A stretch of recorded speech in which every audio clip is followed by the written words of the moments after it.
سلام، امیدوارم که حالتون خوب باشه.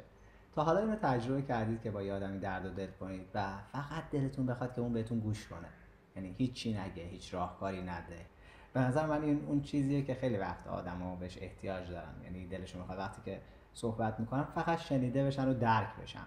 اما واکنشی که خیلی وقتا دریافت میکنیم لزوما این نیست. خیلی وقتا آدما شروع میکنن به راهکار دادن یا میخوان ما رو سوق بدن به سمت اینکه یه کاری کنیم یا یه قدمی برداریم، یه جوری خلاصه ما رو هول بدن به جلو.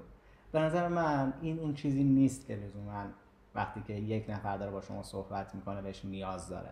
ما خیلی وقتا به این نیاز داریم که فقط و فقط بهمون گوش داده بشه، دردمون درک بشه.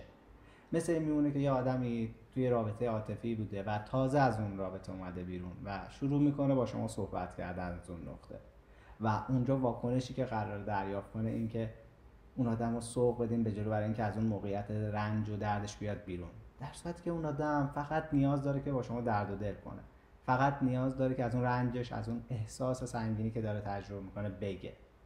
اما اون جایی که ما شروع میکنیم به راهکار دادن، چون انگار دلمون تاب نمیاره که آدم عزیزمون تو اون موقعیت گیر افتاده باشه، ما رنجش رو میبینیم، دردش رو میبینیم و فقط دلمون میخواد یه کاری کنیم که از اون موقعیت بیاد بیرون. من اینو درک میکنم کاملا، اما این اون چیزی نیست که لزوما ما توی همچین جنس نقطه هایی بهش نیاز داریم.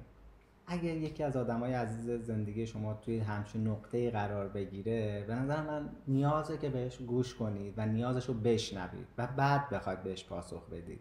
شاید لزوما اون چیزی که اون آدم میخواد این نیست که شما بخواید کاری براش کنید. در واقع شاید کاری کردن خیلی وقتها همینه که دقیقاً اون آدم رو بشنوید و درکش کنید و اون احساس رنجی که داره تجربه میکنه رو به رسمیت بشناسید.